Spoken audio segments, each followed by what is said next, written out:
အိမ်တွေယုံတွေမှာနေတိုင်းသုံးနေတဲ့လက်စစ်ပစ္စည်းတွေအားလုံးရဲ့နောက်ခွဲမှာလေတိတ်ကလေးအလုံးလုံးနေတဲ့အဆောင်အရှောင်တွေရှိတယ်သူကအသက်ရောပစ္စည်းရောကာကွယ်ပေးနေတာအဲ့ဒါဘာလဲဆိုတော့ circuit breaker ပါပဲကဲသူကိုဘလို့မှန်ကန်ရွေးရမလဲဆိုတာကိုဒီနေ့အတူတူလေ့လာကြည့်ကြရအောင်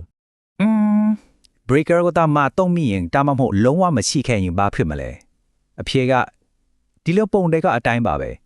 ဲလက်စီအောက်ကတတ်မှတ်တတ်တဲ့အများများသွားတဲ့အခါအထက်ကပတ်လန်းတီလောင်ကျွမ်းသွားရော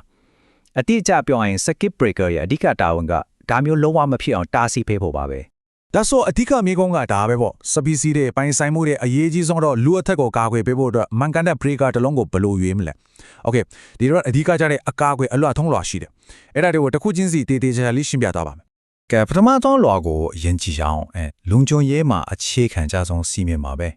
အဲ့ဒါကတော့ wire ကြိုးတွေကိုကာကွယ်တာပါဘယ်လိုကာကွယ်တာလဲဆိုတော့အပူလွန်ကဲပြီးမီးလောင်မှုမဖြစ်အောင်ပေါ့နော်အင်္ဂလိပ်လိုတော့သူ့ကို overload protection လို့ခေါ်ကြတယ်ကဲဒီသဘောတရားကိုနားလည်လို့အောင်ရေပိုက်ဥပမာလေးပြောပြမယ် IP သူ့ကို design current လို့ခေါ်တယ်သူကဘာနဲ့တူလဲဆိုတော့အဲ့ဒီရေပိုက်ထဲမှာပုံမှန်စီးဆင်းနေကြရေပမာဏနဲ့တူတယ်ဥပမာပေါ့နော်မီးလုံးတစ်လုံးအတွက်ဆိုရင်ရေစီးကြောင်းကနည်းနည်းလေးပဲလိုမယ်ဒါပေမဲ့ aircon လို့ပစ္စည်းမျိုးအတွက်ကျတော့ရေစီးအားများလိုမှာပေါ့အဲ့ဒါ IP ပါပဲအခု Innominate current ကိုဆက်ကြည့်ရအောင်သူကကြတော့ခုနကရေပိုက်လိုင်းပေါ်မှာတတ်ထားတဲ့အလုံးလျောက် predictive valve တစ်ခုလိုပဲရေစီးရကသူတတ်မှတ်ထားတဲ့ပမာဏထက်နည်းနည်းလေးများသွားတာနဲ့တင်အဲ့ဒီ valve ကဖြတ်ဆိုပြီးပိတ်ချလိုက်မှာဒါက circuit breaker ရဲ့ကိုယ်ပိုင်တတ်မှတ်ချက်သူ့ရဲ့ rating ပေါ့နောက်ဆုံးတစ်ခုကတော့ isn't cable capacity ပါဒါတော့အယူရှုံးဆုံးပဲရေပိုက်ဥပမာနဲ့ပဲဆက်ပြောရရင်ရေပိုက်ကိုယ်တိုင်ရဲ့ခံနိုင်ရေးပေါ့ရေအားကအများများလာရင်ပိုက်ကပေါက်ထွက်သွားနိုင်တယ်မဟုတ်လားအဲ့ဒီလိုပဲဝါယာကျိုးကလည်းတူခံနိုင်ရေးချက်လက်စီအားများလာရင်ပူပြီးအေးပြောသွားနိုင်တယ်အဲ့ဒါ isn't ပါပဲအဲ့တော့ဒီသုံးခုကိုဘယ်လိုဆက်ပြီးစဉ်းစားရမလဲနိုင်ငံတကာစံနှုန်းတွေဥမာ BS 7671လို့စီးမြင့်နေမှာရှင်းလေးသတ်မှတ်ထားတဲ့အခြေခံစီးမြင့်တစ်ခုရှိပါတယ်အဲ့ဒါက IB less than in less than IZ ပါဆိုလိုတာက breaker ရဲ့သတ်မှတ်ချက် in ကသုံးစွဲနေတဲ့လက်စီ IB ထက်လုံးများနေရမယ်ဒါမှပုံမှန်3 ခဏ trip မကြနေမှာပေါ့ဒါပေမဲ့အဲ့ဒီ in က wire ကြိုးရဲ့ခန့်နိုင်ရေး IZ ထက်တော့နှိမ့်နေရမယ်ဘာလို့လဲဆိုတော့ဒီခုကမှလို့လက်စီတက်လာရင် wire ကြိုးမလောင်ခင် breaker ကအရင်ချက်ချပြီးဖို့လိုပဲဒါအရင်အရေးကြီးတဲ့ချက်ပါကဲ overload ကဖြည်းဖြည်းချင်းအပူတက်လာတဲ့အန်ဒါရဲ့ဆိုရင်အခုပြောမဲ့ short circuit ကတော့လုံးဝမတူဘူးသူကမျက်စိထမိတ်အတွဲမှာဖြစ်သွားတယ်ပောက်ကွဲမှုတစ်ခုလိုပဲဒီနှစ်ခုဘလောက်တောင်ကွာခြားပြီး short circuit ကဘာလို့အများကြီးပိုကြောက်ဖို့ကောင်းလဲဆိုတာကိုကြည့်လိုက်အောင်ဒီမှာခြားနာချက်ကိုရှင်းလင်းမြင်သာအောင်နိုင်ရှင်းပြထားတယ်ကြည့်လိုက်ပါ overload ဆိုတာကပုံမှန်ထက်လက်စီနည်းနည်းလေးပဲပုံများပြီးတဖြည်းဖြည်းပူလာတာ short circuit ကြတော့အဲ့လိုမဟုတ်ဘူးသူကမိုးချိုးတစ်စင်းပစ်ချလိုက်တယ်လို့ပဲချက်ချင်းဆိုသလို ampere ထောင်ပေါင်းများစွာစီးဆင်းသွားတာဒီလောက်ပြင်းထန်တဲ့စွမ်းအားကိုရက်တန်နိုင်ဖို့တာမန်ကာကွယ်မှုမျိုးနဲ့မရတော့ဘူးအထူးစွမ်းရည်ကြို့လို့လာပါပြီအဲ့ဒီအထူးစွမ်းရည်ကို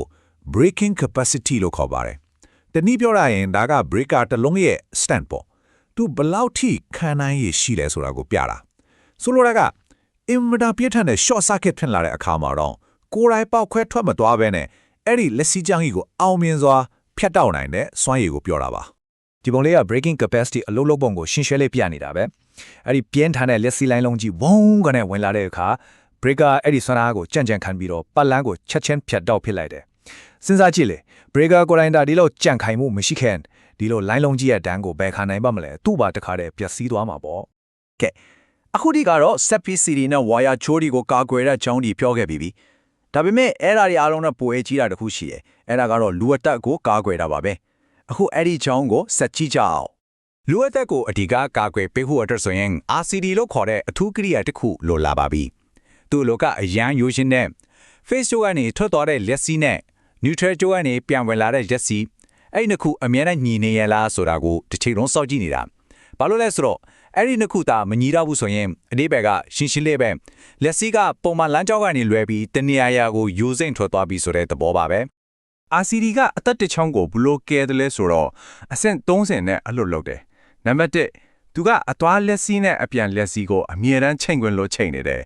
နံပါတ်2လူတယောက်ကတက်လိုက်ပြီဆိုတာနဲ့လက်စီးနဲ့ကအဲ့ဒီလူခန္ဓာကိုဖြတ်ပြီးမြေကြီးထဲကိုရိုးစိမ့်ထွက်သွားရောအဲ့ဒီမှာတဲ့အပြန်လက်စီးကနဲသွားပြီဆိုတော့ကို RCD ကချက်ချင်းပြလိုက်တယ် နံပါတ်3ဒါကအရေးကြီးဆုံးပဲသူတီးလိုက်တောင်နဲ့တပြိုင်နက်မျက်တောင်တစ်ခတ်ထက်အစုံပေါင်းများစွာပုံမြန်တဲ့မီလီစက္ကန့်ပိုင်းအတွင်းမှာပဲလျှက်စစ်ကိုချက်ချင်းဖြတ်ချပစ်လိုက်တယ်အသက်တစ်ချောင်းကိုအဲ့ဒီလိုကဲလိုက်တာပါ ဒါမဲ့အရန်အရေးကြီးတဲ့တတိထားမယ်အချက်တစ်ခုရှိတယ်အာစီဒီကလက်စေးရိုးစင်မှုကိုပဲအာရုံခံတာ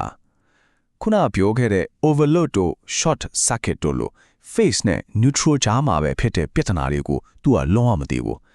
အဲ့ဒီတော့ဆိုလိုရင်းက RCD တစ်ခုလဲတတ်ထားရုံနဲ့တော့လုံခြုံရေးကပြည့်စုံပြီးတော့ပြောလို့မရသေးဘူး ဒါဆိုအကာအကွယ်တွေအားလုံးပါတဲ့ပြည့်စုံကအဖြစ်တစ်ခုမရှိဘူးလားရှိပါတယ်အဲ့ဒါကတော့ RCBU ပါသူကခုနပြောခဲ့တဲ့အကာအကွယ်၃မျိုးစလုံးကိုဒီတစ်ခုတည်းနဲ့ပြီးနိုင်တဲ့ကိရိယာဖြစ်ပါတယ် ဒါဆိုရင်တော့ RCD နဲ့ RCBO ဘာကွာလဲဆိုတာရှင်းသွားတော့ပါပြီ